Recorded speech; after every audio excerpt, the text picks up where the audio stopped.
The index is down 9% in the past month. Our next guest says growth and small caps will still work this year. Joining us now is EMJ Capital founder, president, and portfolio manager, Eric Jackson. It's good to see you. I mean, you do realize that we're in the midst of this losing streak, right? It's like 7 days and counting now. Well, we're sort of back to the mid-June pessimism in the market, Scott.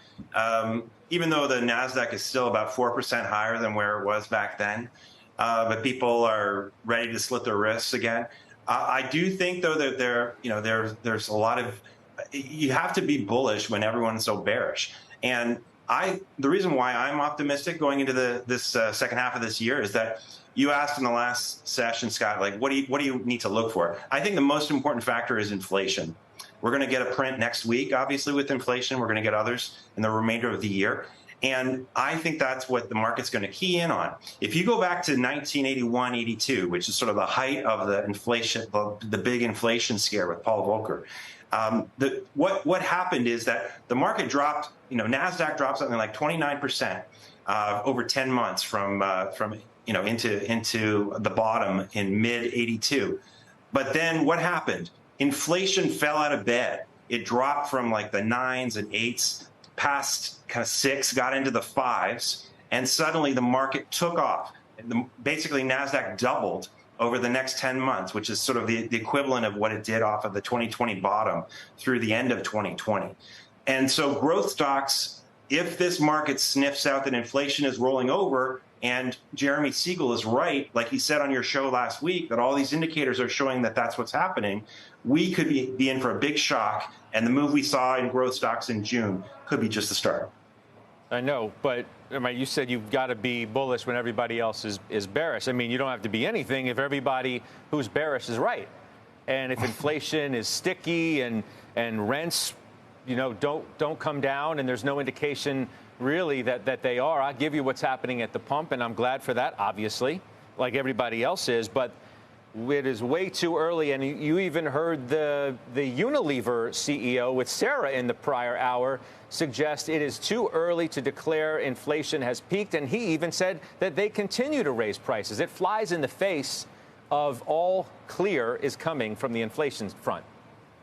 Well, everyone's going to go off of past, backwards-looking indicators, Scott. And so, and everyone has to say that. The Fed has to say that right now. But the market, it moves so quickly. And the market's not going to sniff out backwards-looking data. It's going to sniff out what's happening in the moment. So it sniffed something, over the summer in the big rally that we saw from mid-June into the beginnings of August. And we're going to see next week, whether we've got a start of a trend here in terms of a decel in inflation. And if that happens, these growth stocks, many of which have been in a bear market for over 18 months now, just are so cheap historically, from a multiple perspective, that you'll miss out, I think, if you don't have some exposure to them. So the stocks you like, and the first one I want to talk about is one that has had really a renewed sense of optimism around it, and that's Uber. Right? I mean, it feels like that story has started to turn significantly, not only from a business standpoint, but from a stock performance standpoint. Well, Dara at Uber was really rewarded over the last few years for showing growth. And now we're in this new regime where everyone wants to see profits, everyone wants to see cash flow. And fortunately, Uber was on the verge of being cash flow positive. And starting over the summer on their last earnings print, they showed a massive free cash flow beat. So they are now going to key in on that metric. And the recovery that's going to happen just sort of with people coming back to work is in their favor. They're the leader in North America by far. And so they've got a lot of tailwinds behind them. And if you just go back to pre-COVID kind of multiples and say, where might this thing, be at from a reasonable, revenue perspective a year from now, 2 years from now, to me, they still look severely undervalued, and they could continue to have a strong run over the next couple of years.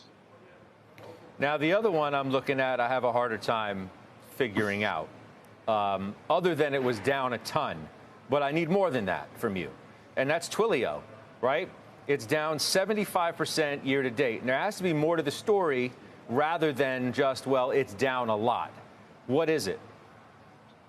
Well, people have lost faith in the management, I think, and Jeff Lawson. They've kind of, this was a stock rewarded for growth, but it hasn't, unlike Uber, it hasn't shown strong gross margins, strong profitability, and I think people have gotten fed up, especially just waiting around for them to show that. But it's very, very cheap. And I just added to it recently because it's trading at less than 2 times enterprise value to sales. And, no SaaS company ever sees those kinds of valuations unless people are just sick of it and are selling it hand over fist. Salesforce has never traded at this low a multiple ever in its lifetime as a public company. So to me, there's just too much negativity around it. It's gotten too cheap. You have to step in opportunistically, I think, when things just get stupid cheap.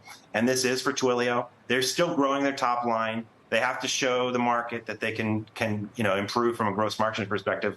I think they can. Okay. But it's not necessarily going to go back to 443 where it was in February 21. It doesn't have to for the stock to be a major upside winner from here, though.